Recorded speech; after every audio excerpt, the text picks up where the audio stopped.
বর্ণমালা আদর্শ উচ্চ বিদ্যালয় এবং কলেজের অনলাইন ক্লাসে তোমাদেরকে স্বাগত। আমি মোহাম্মদ সাইদুর রহমান। আজকে অষ্টম শ্রেণীর গণিত বিষয়ের অনুশীলনী 2.2 এর চক্রবৃদ্ধি মুনাফা বিষয়ক সমস্যার সমাধান করব।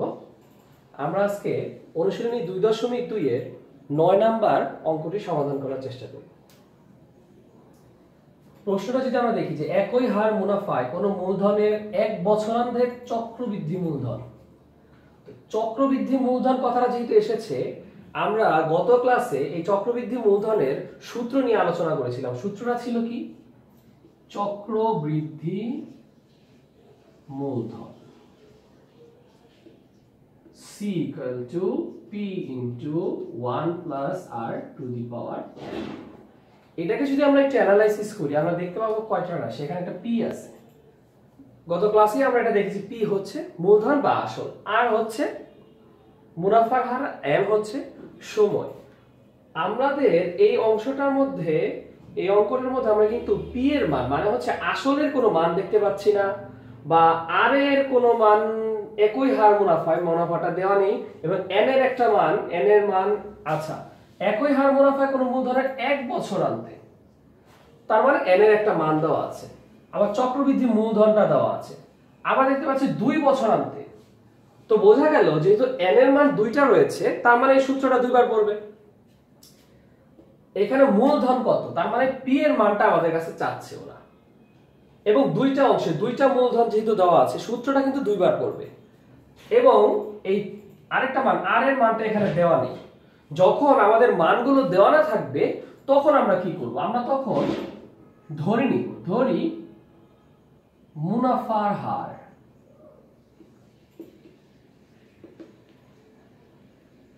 সমান R। এরপরে সময় যেহেতু দেওয়া আছে,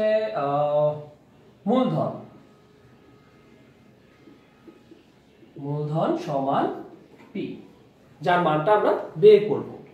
এখন দেখি যে 1 বছরান্তে চক্রবৃদ্ধি মূলধন, তাহলে আমরা লিখতে পারবো এরকম: 1 বছরান্তে চক্রবৃদ্ধি মূলধন সমান 1 বছরান্তে। 1 বছরের জন্য কি হবে? P into 1 plus R, 1 plus R to the power n এর মানটা কত? এখানে 1। যেহেতু এখানে 1 বছর আনতে, সেহেতু যে সূত্রটা n ছিল এখানে আমরা লিখে দিলাম 1।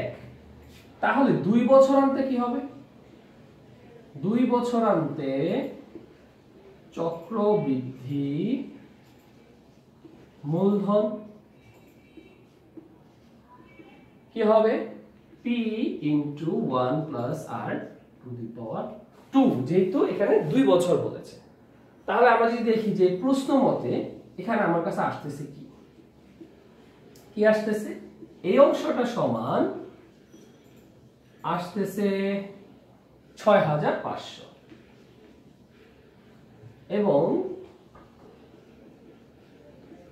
পরের অংশটায় আসছে 6760। এটাকে আমরা 1 নাম্বার একটি সমীকরণ দিয়ে দিলাম, এটাকে আমরা 2 নাম্বার সমীকরণ। যেহেতু দুইটা অংশ, পরবর্তী কাজ করার জন্য আমরা দুইটা সমীকরণ দিয়ে দিলাম। এখন আসো যে এই দুইটা সমীকরণের মধ্যে আমরা কোন প্রসেসটা খাটালে একজনকে সরাতে পারবো। এটা হচ্ছে আমাদের সমাধানের একটা কৌশল। আমরা যখনই দুইটা সমীকরণ সমাধান করতে চাই, তখন আমাদেরকে ওই সমীকরণের মধ্যে যে কোনো একটাকে সরাই দিতে হবে, আরেকটাকে রাখতে হবে। এখন এই সমীকরণ দুইটা কি কি করা যায়? আমরা সমীকরণ দুটো যোগ করতে পারবো, সমীকরণ দুটো বিয়োগ করতে পারবো, আমরা গুণ করতে পারবো, আমরা ভাগও করতে পারবো। কি করলে একটাকে সম্পূর্ণ সরিয়ে দেওয়া যায়? যোগ করলে সরানোর কোনো ওয়ে নাই, বিয়োগ করলেও সরানো, যেহেতু এখানে একই মান না, বিয়োগ করলেও নাই। যদি গুণ করি তাহলে তো বেড়ে গেল। যদি ভাগ করি, আমরা যদি এরকম ভাবে দেখি যে 2 নংকে 1 নং দ্বারা ভাগ করে পাই, আমি যদি ভাগ করি তাহলে কি আসতেছে? তাহলে আমি মানটা লিখলাম, দিলাম ভাগ, দ্বিতীয়টার এই অংশ লিখলাম, এই অংশকে এই অংশ দিয়ে ভাগ করলাম। তাহলে একইভাবে এই অংশকে আমরা এই অংশ দিয়ে ভাগ করব। এখন এই পি এর অংশ কাটা যাবে, এবং এখানে আছে দুইটা, এখানে আছে একটা। তাহলে যদি কাটা যায় থাকবে কয়টা? অবশ্যই একটা। এবং এখানে ভাগ করলে আমাদের ভাগফল কত আসে? 1.04। এটাকে আমরা রেখে দিলাম। এখন পরবর্তী সমাধান আমরা কিভাবে করব? আমাদের কিন্তু এই মান প্রয়োজন নেই, আমাদের মান প্রয়োজন হচ্ছে পি এর মান। তাহলে যেহেতু একটা পেয়ে গেছি, এখানে একটা মান বসাই দিলেই তো আমরা আরেকটা মান পেয়ে যাব। তাহলে আমরা এখানে কি পেলাম? আমরা যদি দেখি যে মানটা আমরা বের করেছি, সেই মানটা যদি আমরা 1 নম্বরে বসাই, আমরা 1 নম্বরও বসাতে পারি, 2 নম্বরও বসাতে পারি। 2 নম্বরে যেহেতু একটা স্কয়ার আছে, সেহেতু এটা একটু বড় হওয়ার সম্ভাবনা, আমরা 1 নম্বর ব্যবহার করি। আমরা লিখতে পারি 1 নং সমীকরণ হতে, 1 নং সমীকরণ হতে কি? p * 1 + r, এটা হচ্ছে আমার 1 নম্বর সমীকরণ। এরপরে আমরা দেখি যে এই টোটালটা 1 না, 1 + r সম্পূর্ণটার মান দেওয়া আছে 1.04, আমরা লিখে ফেললাম। এবার আমরা জানি যে গুণ এখানে থাকলে ডান পাশে এসে সেটা ভাগ হয়ে যায়। এখন যদি এই অংশটা আমরা ভাগ করি, তাহলে আমাদের কাছে ফলাফল কি আসতেছে? তাহলে আমাদের এখানে আসতেছে ৬২৫০ টাকা। তাহলে এই পি আমাদের কাছে মূলধন ছিল, সুতরাং আমরা লিখব সুতরাং মূলধন ৬২৫০ টাকা। প্রিয় শিক্ষার্থীরা, এখন আমরা একটি সৃজনশীল প্রশ্ন সমাধান করব। তোমরা এর আগের ক্লাসে যে অঙ্ক করেছি আর আজকে যে অঙ্ক করলাম, দুইটা অঙ্কের সংমিশ্রণে, দুইটা নিয়মের অঙ্কের সংমিশ্রণে আজকে আমরা একটা সৃজনশীল সমস্যা সমাধান করব। এই সৃজনশীলটি জেএসসি পরীক্ষার জন্য খুবই খুবই ইম্পর্টেন্ট। প্রশ্নটা যদি দেখি, একই হার চক্রবৃদ্ধি মুনাফায় কোনো মূলধন 1 বছরান্তে সবৃদ্ধি মূল। এই সবৃদ্ধি মূল আর চক্রবৃদ্ধি মূলধন একই কথা। তাহলে 2 বছরে সবৃদ্ধি মূল, তার মানে আমরা সেম আগের মতোই কিন্তু আমাদের যে ইনফরমেশনটা দেওয়া ছিল অঙ্কে, সেই ইনফরমেশনটা এখন দেওয়া। ক নাম্বারটার প্রশ্ন আমাদের কাছে কি বলেছে? আমাদেরকে বলেছে মুনাফা নির্ণয়ের সূত্র। মুনাফা বললে আমরা কোন মুনাফাটা বুঝবো? যদি আমাদের কাছে চক্রবৃদ্ধি কথাটা উল্লেখ করে না দেয়, তাহলে আমরা বুঝবো সরল মুনাফা। যদি চক্রবৃদ্ধি উল্লেখ না করে, তাহলে আমরা সরল মুনাফা বুঝবো। আমরা লিখতে পারি এরকম যে আমরা জানি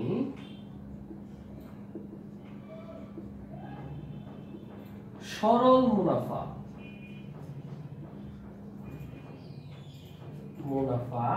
I সমান P/M। অবশ্যই যখন তোমরা সূত্রটা দিবে, অবশ্যই এই সবগুলোর ব্যাখ্যা নেই। যেমন সরল মুনাফা হচ্ছে I, তাহলে এখানে আমরা এরকম লিখতে পারি যে এখানে P সমান আসল, R সমান মুনাফার হার,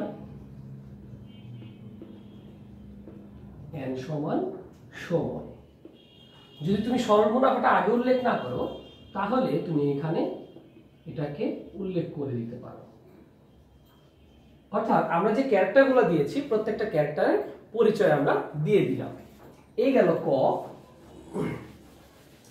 এখন যদি আমরা একটু লক্ষ্য করি, খ নাম্বার প্রশ্নটা আমাদের কাছে কি দিয়েছে? বলেছে মূলধন নির্ণয়। তাহলে আমরা দেখতে পাচ্ছি একটু আগে যে আমরা 9 নম্বর অঙ্ক করলাম, সেই 9 নং অঙ্কের সাথে এটা কিন্তু হুবহু মিলে যাচ্ছে। অর্থাৎ ওইখানে আমরা যে কাজটা করেছিলাম, সেম ভাবে আমরা ধরে নিলাম যে মুনাফার হার সমান আর, আমরা আসল ধরে নেই পি, বা ওইখানে লিখেছিলাম মূলধন। তাহলে 1 বছরান্তে চক্রবৃদ্ধি মূলধন বা সবৃদ্ধি মূল কি হবে p into 1 plus r to the power 1, আর 2 বছর অন্তে সবৃদ্ধি মূলধনটা হবে p into 1 plus r square. এখন আসলে যে প্রশ্ন মতে আমরা দেখতে পাচ্ছি যে ওখানেও দুইটা মান দেওয়া ছিল, সেম ভাবে আমরা আগের যে অঙ্কটা করেছিলাম সেই একই ভাবে যদি আমরা অঙ্কটা করি 19,500, এবং এখানে যদি লিখি এরকম, এখানে একটু এবং দিয়ে দিই, এখানে আছে, এটাকে আমরা 1 নাম্বার সমীকরণ দিয়ে দিতে পারি, এটাকে আমরা 2 বলেছিলাম ওই যে যোগ করতে পারি, বিয়োগ করতে পারি, গুণ করতে পারি। তাহলে কি আমরা এখানে কিন্তু ভাগ করলে 9 কে 1 নং সমীকরণ দ্বারা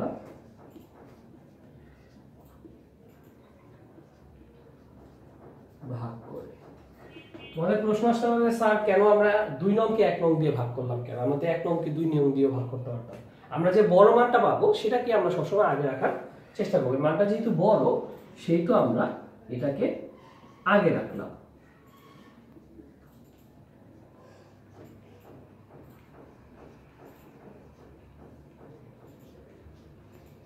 তাহলে ওই একই ভাবে এই p অংশটা কাটা যাবে, এখানে 2টা কাটা গিয়ে একটা থেকে যাবে, এবং এইখানে যে মানটা আসবে সেটা হবে 1.05। আমরা এটাকে ভাগ করে দিলেই বুঝতে পারবো মানটা কত।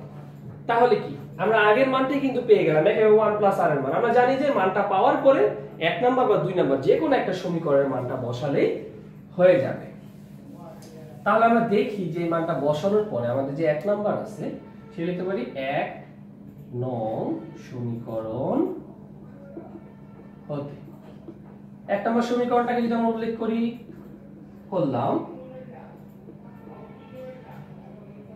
এরপরে p এর মানটা আমাদের কাছে নাই, আমাদের কাছে 1 প্লাস r এর মানটা হচ্ছে 1.04, 19,500। এখন যদি আমরা ভাগ করে ফেলি তাহলে এটা আমাদের এখন লাগতেছে না। আমরা জানি যে গুণ থাকলে ডান পাশে গেলে এটা হয়ে যায় ভাগ। যদি ভাগ করি তাহলে আমাদের কাছে কি ফলাফল আসতেছে, তাহলে ভাগফল আসতেছে 18,750 টাকা। এখন যদি আমরা দেখি যে গ নাম্বারটা, এটা আমাদের কাছে কি বলেছে, আমাদেরকে বলেছে একই হারে। তাহলে একই হারে মানে হচ্ছে মুনাফার হার, একমাত্র এই জায়গায় আমাদের মুনাফার হার কথাটা আছে। একই হারে মানে অবশ্যই এটা আগের যে ক আর খ করলাম তার মধ্য থেকেই আসছে।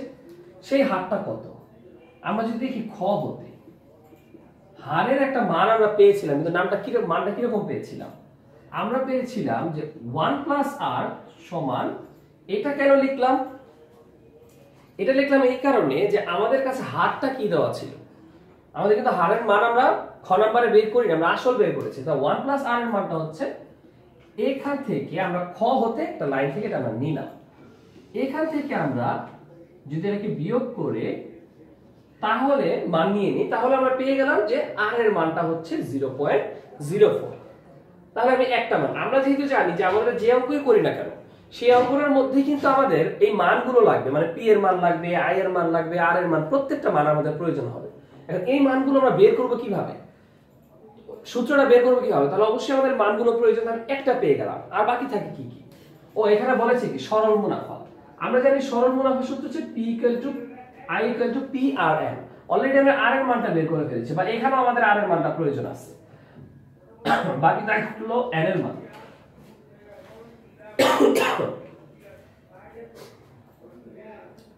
তাহলে আমরা যদি দেখি যে এখানেও কিন্তু r এর মানটা আমরা পেয়ে গেছি, এখানে এই i PRN এ r এর মানটা লাগবে, আবার এই মূলধন নির্ণয় করতে গেলেও r এর মানটা প্রয়োজন আছে। এখন বাকি থাকলো n এর মানটা আমি কিভাবে বের করব, এখানে 3 বছর পর, তার মানে অলরেডি কিন্তু আমাদেরকে n এর মানটা দিয়ে দিয়েছে। তাহলে আমরা এখানে লিখতে পারি যে দেওয়া আছে সময় n = 3 বছর। কেন, আরেকটা জিনিস প্রয়োজন, সেটা হচ্ছে p, তাই না? সরল মুনাফা বের করতে হলে p লাগবে। p কোথাও দেওয়া আছে, এখানে মূলধনের সরল মুনাফা চক্রবৃদ্ধি, তার মানে p এর মানটা এখানে নাই। ও আচ্ছা, পি এর মান তো আমরা খ তে বের করে ফেলছি, যেহেতু আমরা মূলধন বের করেছিলাম, তাহলে খ হতে আমরা লিখতে পারি আসল পি সমান এসেছিল 18,750 টাকা। তাহলে এই হয়ে গেল আমাদের মূল যে মানগুলো প্রয়োজন সেগুলো আমরা বের করে ফেললাম। এখন কি সরল মুনাফা চক্রবৃদ্ধি মুনাফার পার্থক্য, ওই যে সরল মুনাফা বের করব, চক্রবৃদ্ধি মুনাফা বের করব, দুইজনকে বিয়োগ করব। তাহলে আমরা যদি লিখি এরকম, সুতরাং সরল মুনাফা I equal to P R N। আমরা P এর মানটা বসাচ্ছি, আমরা R এর মান বসাবো, N এর মানটা বসাবো। এখানে আমাদের মান আসতেছে 2250 টাকা। তাহলে আমি সরল মুনাফা পেয়ে গেলাম। এখন আসো আমরা চক্রবৃদ্ধি মুনাফা কিভাবে পাবো। আমরা কিন্তু এখানে মুনাফা কথাটা লিখি না, আমরা লিখেছি কি মূলধন। তার মানে চক্রবৃদ্ধি মুনাফা বের করার ক্ষেত্রে আমরা প্রথম মূলধন বের করে আসল বাদ দিয়ে দেব, প্রথম মূলধন বের করে আসল বাদ দিয়ে দিব। তাহলে আমি যদি এরকম লিখি যে সবৃদ্ধি মূল C সমান P into 1 plus R to the power N। P এর মানটা কত? 18,750, লিখে দিলাম 1। R এর মান কত? 0.04, পাওয়ার কত হবে? 3। তাহলে এখানে যদি আমরা জানি যে ব্র্যাকেটের ভিতরের কাজটা আমি একটু আগে করব। 1.04 তো গুণ চিহ্ন দিয়ে দিই, আর 3। পাওয়ার যতবার সংখ্যাটাকে আমরা ততবার গুণ লিখব, অর্থাৎ 1.04 into 1.04 into 1.04। আমরা পেয়ে গেলাম সবৃদ্ধি মূল। এখন আমরা যদি চাই যে আমরা কি বের করব, আমরা বের করব চক্রবৃদ্ধি মুনাফা। লিখব চক্রবৃদ্ধি মুনাফা। চক্রবৃদ্ধি মুনাফাটা কি হবে? C minus P। C এর মান হচ্ছে 21,091.2 মাইনাস P এর মানটা হচ্ছে 18,750, 2341.2 টাকা।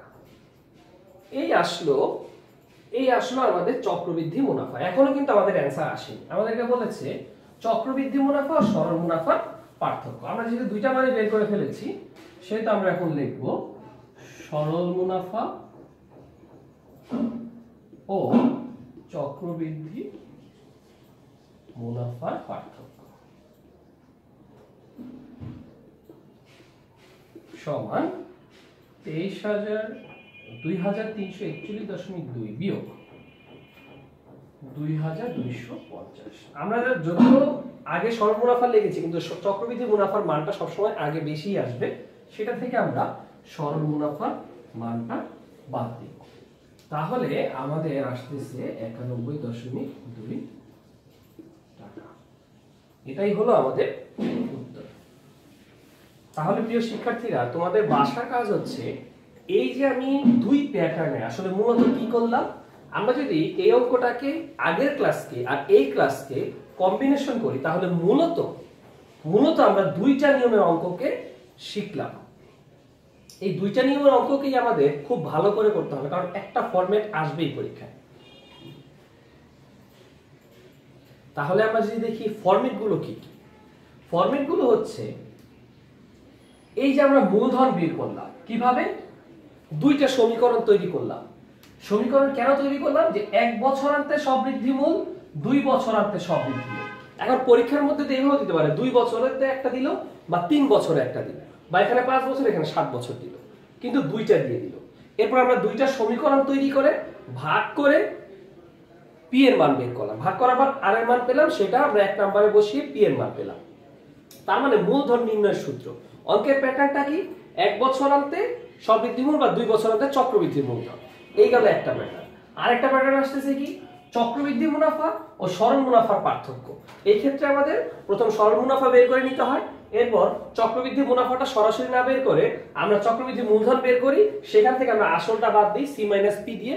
আসলটা বাদ দেওয়ার পরে ওই দুইটা মুনাফা যখন আমরা বিয়োগ করে ফেলি, তাহলেই আমাদের অ্যানসার চলে আসে। তাহলে এই যে দুইটা প্যাটার্নের অঙ্ক আমি করালাম, এই দুইটা প্যাটার্নের মধ্যে তোমরা বোর্ড বা বই তোমরা যেখানে এই নিয়মগুলো পাবে সেইখানে সংখ্যাগুলো পরিবর্তন থাকবে, সেইখানে ওগুলো সমাধান করার চেষ্টা করবে।